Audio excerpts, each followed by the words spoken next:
Good evening, everyone. I would like to welcome each and every one of you and also commend you for being interested in a topic that's quite uncommon. I see we have a lot of new faces here, so before we start, I'll talk a bit about what logosophy is and what the Logosophical Foundation is. Well, logosophy is a new science focused on self knowledge and the conscious evolution of the human being. It provides concepts, knowledge, tools, and a method to understand oneself and to evolve consciously. Its origins go back to Argentina, where it was created by the humanist and thinker Carlos Bernardo González Pecoche in 1930. So this year, we celebrate 90 years of logosophy around the globe. Tonight, we'll show you some teachings from the author of logosophy, quoted directly from his books. But rest assured that we're not trying to sell any of those books here. All the books are freely available for download on the website logosophy.org.uk. The objective is simply to diffuse these new concepts so that more people can benefit from them, just like we have. This is also the main objective of the Logosophical Foundation for Self-Betterment, which is a non-profit organization recognized in many countries as being for public benefit and non-profit. There are over 120 cultural centers around the world where thousands of students gather to study, interchange ideas, experiences, and deepen their understanding about the science. Logosophy also presents a unique pedagogy for children, which has been applied to many generations of students in logosophical schools located in Brazil, Argentina, and Uruguay. That being said, it's with great joy that we welcome the speakers, Nicole Soares and Hector Moraes. Nicole is a pastry chef, Hector is a translator. Both are Brazilian, students of logosophy having lived here in the UK. And with that, I wish you all a great activity. Hector? Thanks, Kyle. Good afternoon to you all. My name is Hector Moraes, and for the last 13 years, I have been studying logosophy. I had the opportunity to get in contact with the logosophical concepts from an early age because both of my parents are students. I learned about the mechanisms of my own mind, how my thoughts operate and influence me, and many other things. And this allowed me to live some very interesting experience throughout my life. Logosophy is a very practical science where the main field of experimentation is life itself. It allows you to take control of your life and the experience you live and to understand them in a new light. Something that I learned by studying this new science is that depending on the thoughts and concepts present in my mind, my whole worldview changes. This is something that, when spoken out loud, seems obvious and simple, but most times I notice that most of us are not aware of this. For example, if you truly believe that black cats bring you bad luck, you will avoid them like the plague. But if you had a cat while growing up and the worst luck that you got were some few scratches, they will present you no trouble in your daily life. When you study logosophy, you become a scientist whose great experimental field is your own life. You learn and you apply what you learn to your own life, because you must not believe blindly but test it. There is one teaching that makes this very clear. You should study earnestly and predispose your feelings so that studying fascinates you to the point where you gladly surrender to it. But do not interpret my words to mean that you should occupy yourself only with books. No, your studies must undergo a process of permanent intellectual activity derived from the faculty of observation, which you may exercise at every moment and whenever you are. Your life will then be a constant object of study. You will realize that no other study could be more gratifying. So, if you consider that all day you go through many experiences that present to you the opportunity to learn and improve, it behooves you to really start paying attention to what happens around you. With this in mind, I will tell you one of such experience that I myself lived through. When I was a teenager, about 15 years old, I was under the firm impression that whenever my father gave me advice, it was just to show me how smarter he was than me. Because of this, I usually dismissed what he had to say. And one day, when we were at a family party, I was playing football with some of my cousins. At one point, I kicked the ball over to the neighbor's property. We tried to call him, but nobody was home. So I prepared myself to jump the wall that separated both properties. Before I could go, my father, who was watching the situation develop, told me to put a towel upon the wall because in Brazil, some people break glass bottles and put the shards on the walls to discourage robbers. He also told me not to jump into the neighbor's property before checking if there were any guard dogs around. Very begrudgingly, I took a towel and put it upon the wall. And sure enough, there were glass shards there. But okay, that he got that one right, but that was just a coincidence, right? After getting on top of the wall, I prepared myself to get down without taking into account my other father's advice. And in the middle of the lip down, suddenly there was this great big dog started barking at me. I was able to stop my fall by sticking my fingers into the wall. I almost lost some of my fingernails in the process. I managed to get on the top of the wall again, and when I looked down, breathing very hard and seeing the dog bark at me, I realized something. My father didn't give me advice to show me that he was smarter than me. He gave me advice because he did not want me to make the same mistakes as him. He wanted me to inherit a happier life than him. And when I recall this experience, there is another teaching that really resonated with me. It is by the force of inheritance that we may today enjoy that which was bequeathed by us by our parents, be it our vocation for studies, industry, or art, as well as spiritual inquietudes, and so on. Should we not perhaps increase our own assets with these resources, thus adding to our parents' contribution? We know that whenever we may be able to add it to today, shall be in turn inherent tomorrow. We are not referring, needless to say, to material assets for the accumulation we may make in terms of knowledge and experience.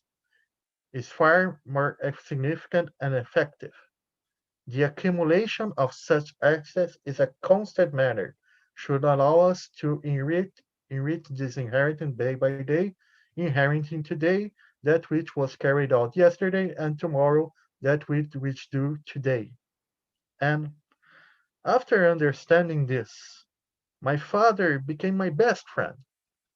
I am immensely grateful for all that he has taught me and for all his advice. And this change in the way I saw my father was one of the most important that I've made in my life. Truly, when you change the concepts and thoughts in your mind, the whole world changes. Now we will hear some of the experience that Nicole has been having with the logosophical study. Thank you, Hector. Good evening, everyone. It's a great joy to be here today. I have been studying logosophy for 2 years, and I will share an interesting experience that I had the opportunity to study. So, have you ever stopped to think how many thank you do we say during a day?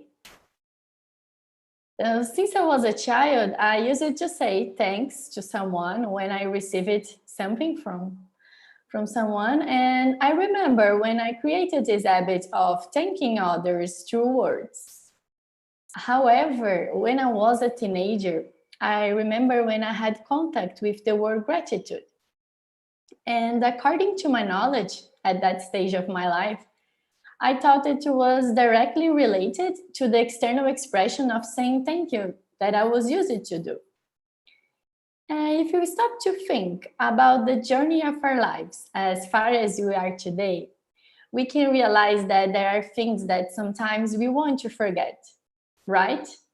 There are moments or some events or people or little situations that we want to forget and don't feel grateful for what happened. And there was a time in my life that I was not able to realize how much gratitude I had for my parents and for what they had already done for me.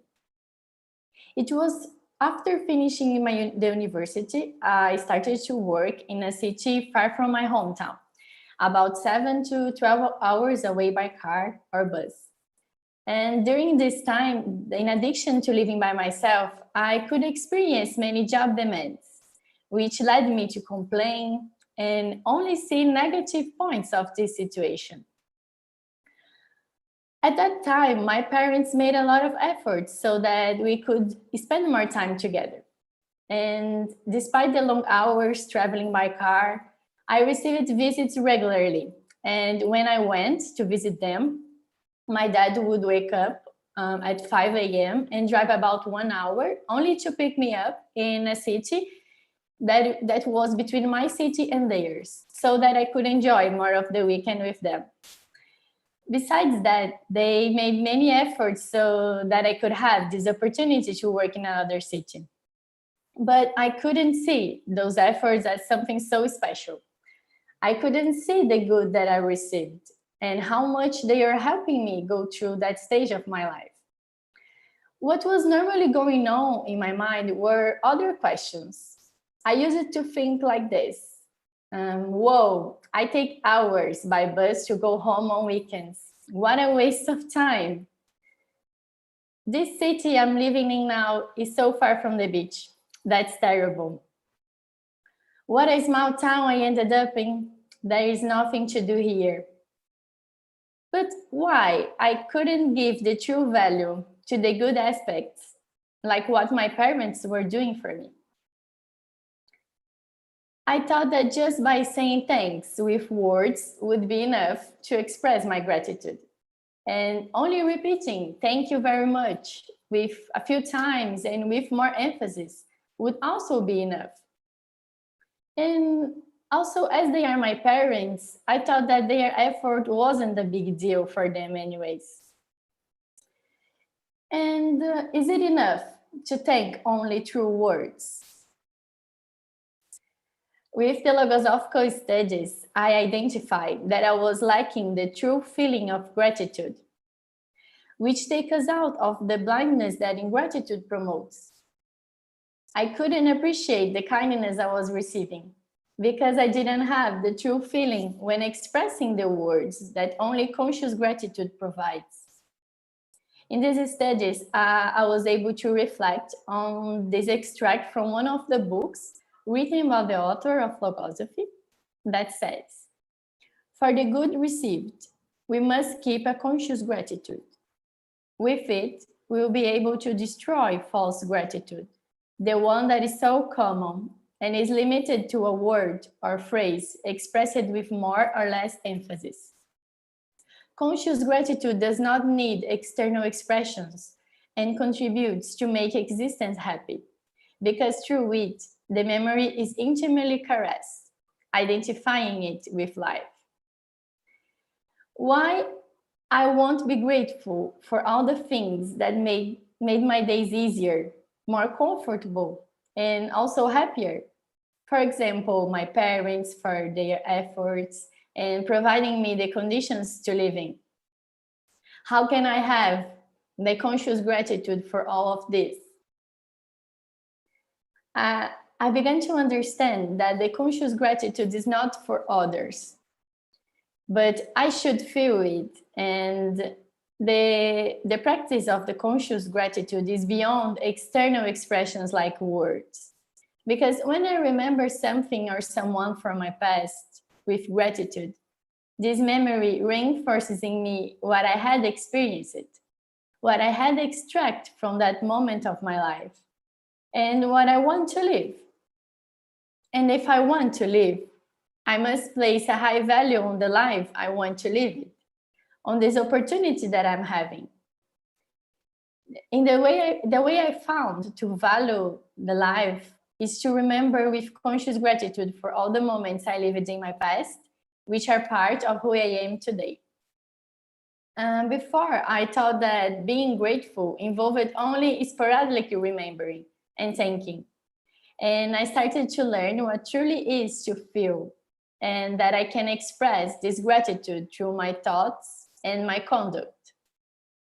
If I am aware of the gratitude I have for something or for someone, it means that I will not want to complain, wish them harm, or want to forget, because in that way I would be acting with ingratitude. And the ingratitude does not allow me to see the good that there is in life daily. When I keep the memory of something, being good or bad, I have two options: the option to live it again, or to prevent from happening again. And with this recollection, I become more aware of what I have lived, and I can extract valuable lessons from those experiences. On the other hand, I still have the possibility to help others through my experience, so that others can also understand the importance of this feeling. But why is it important to cultivate gratitude? Does it really make difference? With the practice of the gratitude, I was able to see the value of the things I have, such as my parents' efforts and the opportunity to live. I have been trying to cultivate one thought. It says like, if I want to be living tomorrow, why I wouldn't be grateful for the day I am having today? And I would like to read an extract from the book, from one of the books by the author that says, if we are living, then it must be for a purpose. And if we want to live, then it must also be for a purpose. And what is the meaning of this desire to live? It means that what we will live in the future must be of great value to us, since we want to live it. Is it not so? Why then do we forget it after having lived it, as if it did not belong to us? Therein resides the seed of ingratitude manifested in a person. Now I will pass the word to Hector, who will continue sharing with us his experiences. Thank you. Thanks, Nicole. When I was studying law at uni, I took a number of internships. My imagination, fueled by several movies about the legal profession, convinced me that when I started to work, I would be at the office at all times, studying laws, looking for legal loopholes in cases, going to the courts to defend a client or confront judges about the injustice in the system. Ah, reality of lawyer life in Brazil proved to be something very different from what I expected. Apparently, my job was not to be a law intern, but to be a luxury delivery boy. All day long, I had to go to several courts, both within the city I lived and in other cities. I went to these places, collected beige files, and brought them to the office. This happened every day, and I recall this one time when I was talking with some of my other university colleagues, and when I asked them about their internships, they all told me that they were living the same things and that internships in general were a very crummy deal. They all told me how they wanted to quit their internships because they all felt that they were not learning any real lawyer skills.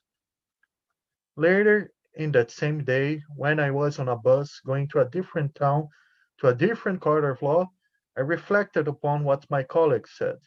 And at the time, I was making an active effort to be more conscious in my daily life. And I thought about all the experience that I was living while doing the internships. And I realized that I was learning a lot. It was not enough for me to just show up in the court of law. I had to find the right place to request a file. I had to identify key points within it, the parts they needed in the office, and often I had to look it up and take pictures and photocopies of those.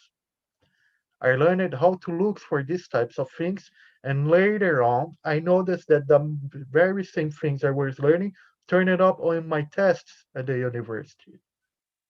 I was learning how the internal processes of the legal system worked. Whenever those same thoughts of complaint showed up in my own mind, I created a mental defense that was to remember that nobody was forcing me to do the internships, that I was doing them for a reason, which was precisely to learn what were the realities of the daily life of a lawyer. I realized that if I were just sitting in the office, I would have been learning nothing. It was when I was active, when I was struggling to find the best way to do things, that I learned and improved the most. And because of this, I was able to enjoy this period of my life much more compared to my colleagues. And I continue to maintain this worldview after graduating. To live a life where I was able to be happy while doing my job, keeping an eye out for opportunities to improve and help others is truly amazing. And there is a teaching that brings this home for me. It says that logosophy has come to humanize man, to give him a new and ample vision of his existence, and to place him on the path of great achievements. However, to reach this stage, he must create many inner defenses, become valiant in the face of all adverse circumstances, and come to know that struggle is the law of life, which must be confronted not once, but 1,000 times, and not with vacillation, but by being fully conscious of what is inescapable. This philosophical teaching was fundamental for me to better understand and live my life. Most of us have the understanding that rest is our due reward for our efforts. Ergo, rest is good and toil is bad. No wonder so many abhor their work and only long for the weekends or their day offs. But by living in this way, you are losing thousands of opportunities, not only to improve yourself, but to live a more full and complete life. For me, the days that seemed to repeat themselves with little to no variation started to disappear, and all days became an adventure where I had the opportunity to improve myself, to help others, and to learn a lot from each experience that happens during the day. Now we share here a little bit more about Nicole's experience. Thank you, Hector.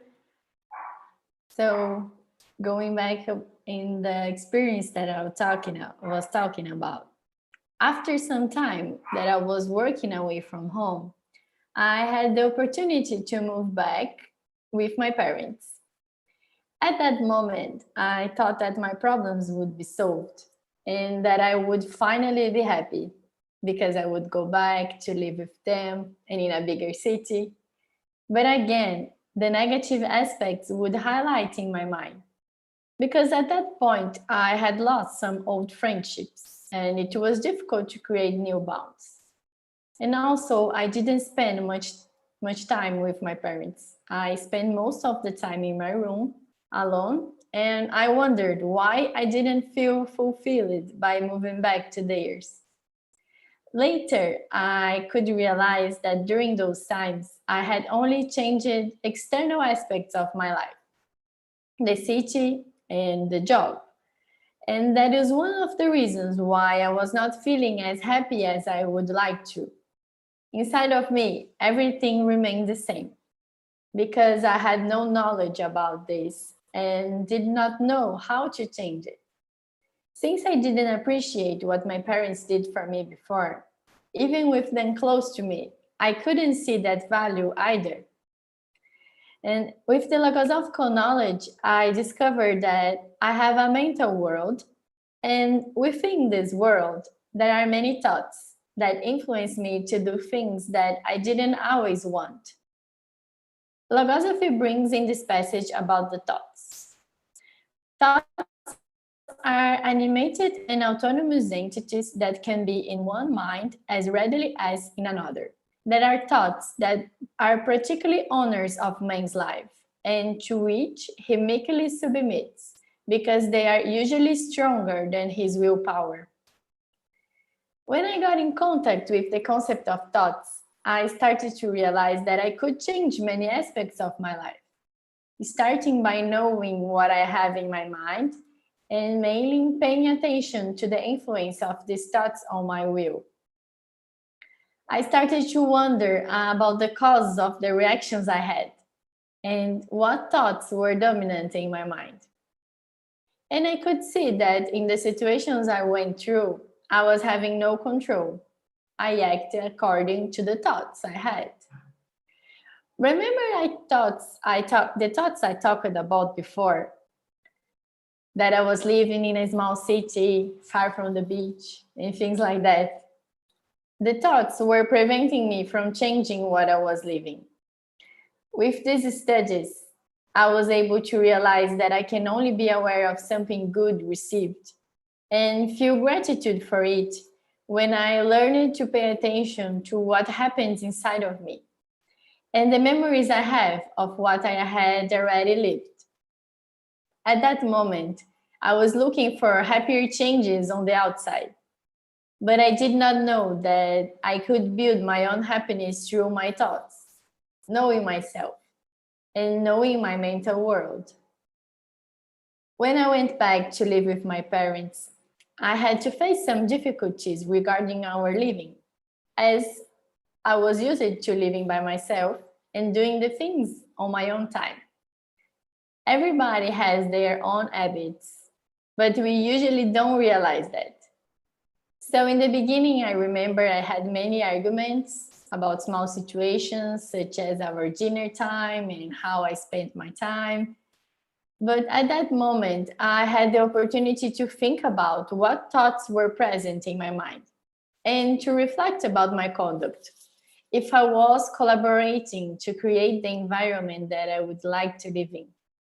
For example, I used to stay alone in my bedroom, and this was preventing me from enjoying moments with them and to practice the conscious gratitude for being back home.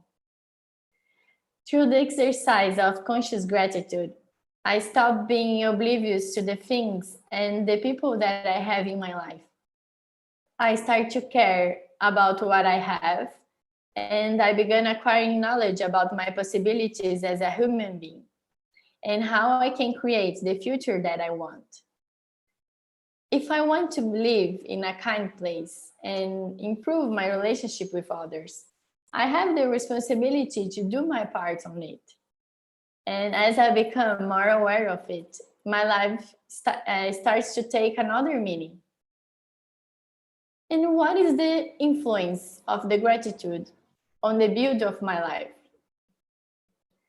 An extract from a book by the author says, and as more gratitude is experienced by the individual toward his past, maintaining his gratitude for the happy hours lived in it, including its struggle or its pains, which are always educational, more so will his life be receptive to new and greater perspectives of achievement.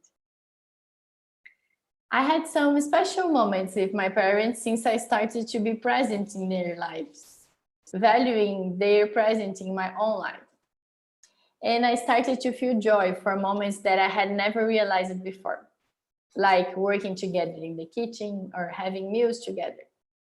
I started to see my life as something that I want to create, to do the things according to what I value, create the moments that make me feel happy, and also that I don't need to forget my past. I need to learn from it.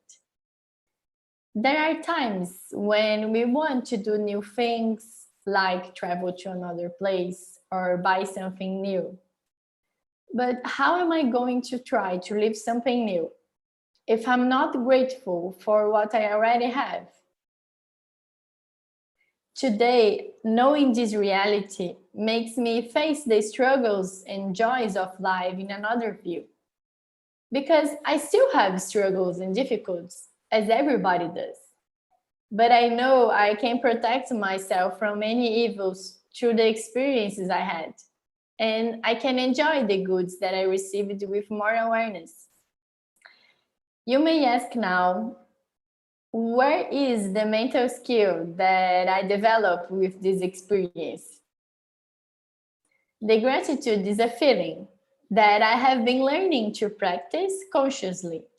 And it was only possible because I started to learn what I have in my mental world.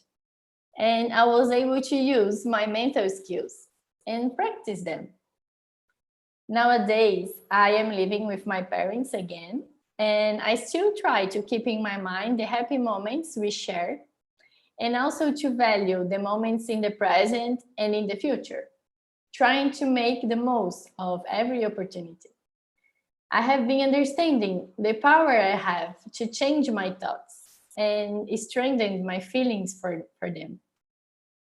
To conclude, I would like to share and make my words, the words of the author, who describes what I am experiencing today. I am eternally grateful towards all the people that in one way or another contributed to making my life more gratifying. And I etch in this gratitude the loyalty with which I conserve this memory that will never wane, because it is contained where everything that constitutes the history of my life is kept. Thank you very much.